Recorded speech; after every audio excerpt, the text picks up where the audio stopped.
मैं कौशल चंद्र उपाध्याय आज आपको कुछ ऐसे विषय में बात करना चाहता हूँ, विषय पर प्रकाश डालना चाहता हूँ, जिसमें कि रावण ब्रह्मा जी से अपनी मृत्यु के बारे में पूछता है।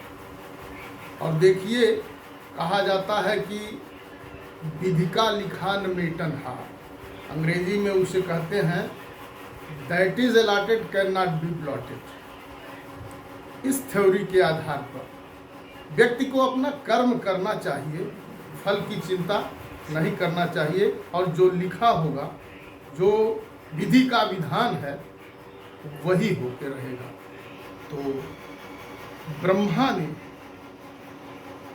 रावण को बताया, क्योंकि रावण ने ब्रह्मा से अपने मृत्यु के बारे में पूछा कि हमारी मृत्यु कब और कैसे होगी।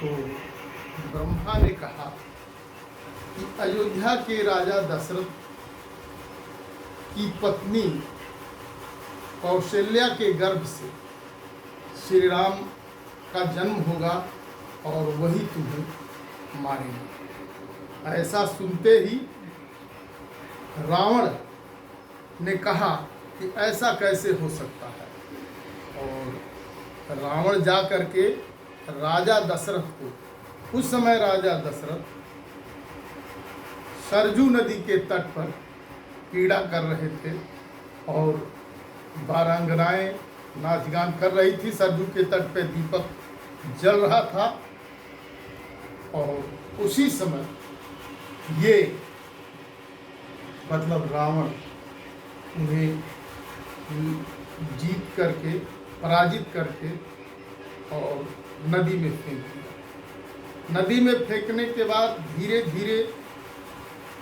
सनई सनई ये इनके साथ के सभी लोग मारे गए, डूब गए।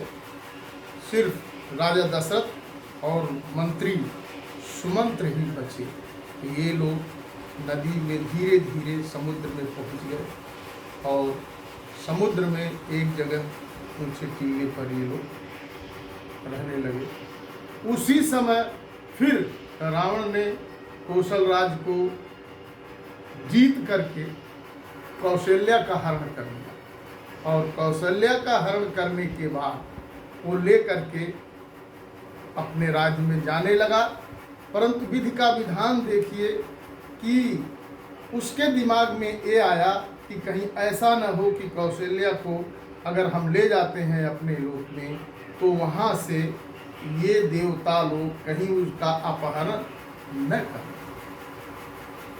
ऐसी बुद्धि उसके अंदर उत्पन्न हुई। तब क्या किया उसने? तब जा करके उसने कुछ सोचा, और सोचा ले जाके समुद्र में एक तिमिंगिल नामक मछली थी। उस तिमिंगिल नामक मछली के पास कौशल्या जी को धरोहर के रूप में दे दिया। क्या किया? धरोहर के रूप में दे दिया। और वो मछली उसको संदूक में बंद करके, वो मछली बंद करके और ले करके घूम रही थी। पूरे समुद्र में वो मछली उसकी हिफाजत करते हुए समुद्र में उस संदूक को लेके घूम रही थी।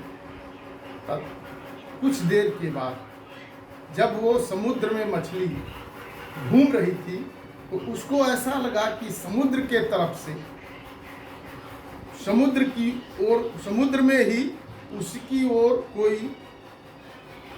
दुश्मन आ रहा है, युद्ध करने के लिए कोई आ रहा है। तब यह सोचकर उसने पिटारी को, उस संदूक को एक टीले पर रख दिया, और रखने के बाद वो उससे युद्ध करने लगी। यहाँ तक बात समझ में आ गई। अब आप देखिए अब आगे क्या होता है। संयोग से वहीं पे दशरथ जी भी थे और सुमंत।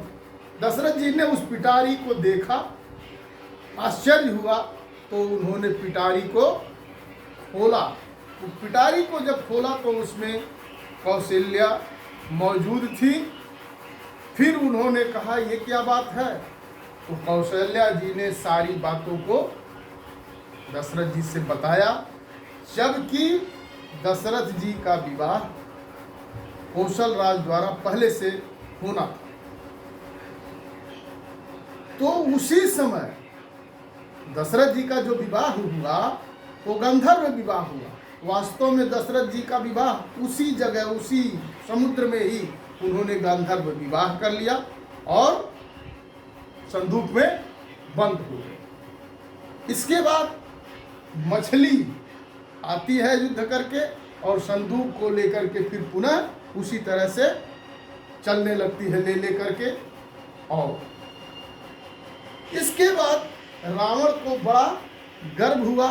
रावण जाके ब्रह्मा के पास पहुंचा और ब्रह्मा से उसने कहा कि आपकी बात मिथ्या हो गई, किसी भी तरह से हमको राम नहीं मार सकते, क्योंकि राजा दशरथ और कौशल्या को हमने अलग अलग जगहों, राजा दशरथ को मैंने मार डाला और कौशल्या को हम अपने पास एक जगह सुरक्षित रखे। ब्रह्मा जी को बड़ी हंसी आई। उन्होंने ओम प्राणायाम कहा। रावण ने पूछा ये क्या आप कह रहे हैं?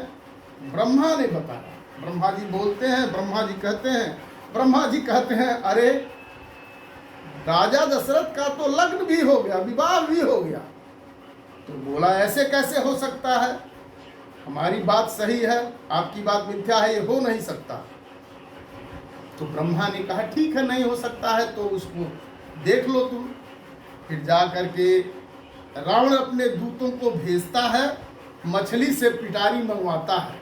और जब पिटारी यहाँ आती है तो पिटारी खोलने में, जब पिटारी खुलती है तो वो मिलते हैं दशरथ और कौशल्या जी, उसी के साथ मिलते हैं, सुमंत भी रहते हैं। और ऐसा उसको लगा तो ब्रह्मा ने कहा इन लोगों का शादी ब्याह हो चुका है, लग्न हो चुका है, ब्याह हो चुका है।